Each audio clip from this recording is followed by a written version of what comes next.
Young athletes today are training and competing more than ever, which can lead to overtraining and overuse injuries.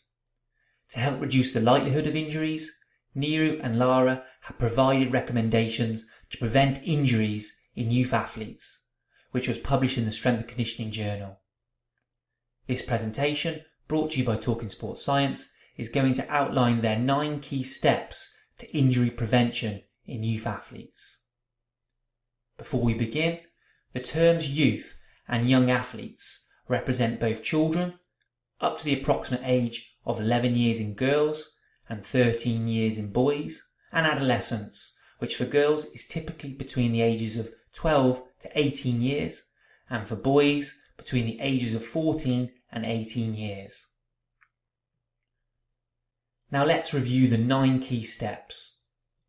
Step 1. Youth athletes should be involved in a regular pre-season and or in-season conditioning and a fitness program that also focuses on injury prevention. Step 2.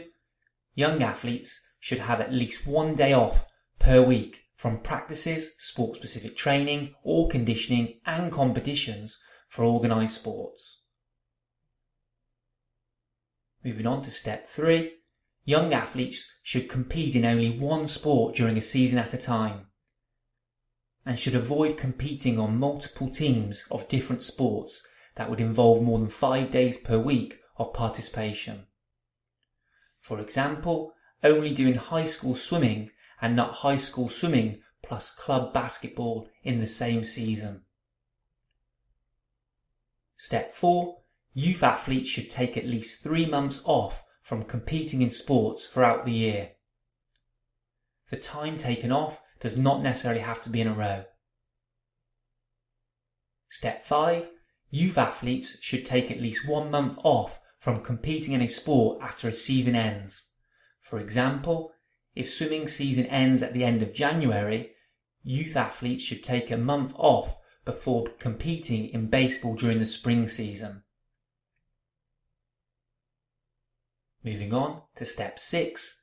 Youth athletes should not specialise in a single sport until middle or late adolescence. Step 7. The total hours of organised sports, which includes training, practicing, competition, per week should be less than twice the number of hours playing sports just for fun. For example, like playing basketball with friends at break time or after school. For example, an athlete who does organise football for 10 hours during the week and has 6 hours of free play during the week by playing volleyball at break time and basketball with friends after school would be appropriate. Moving on to step 8.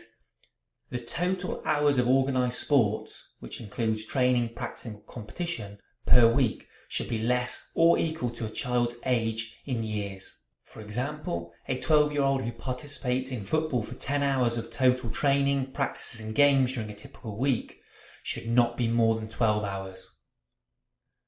And moving on to the last step, step 9, the total hours of organised athletic activity should be less than 16 hours per week.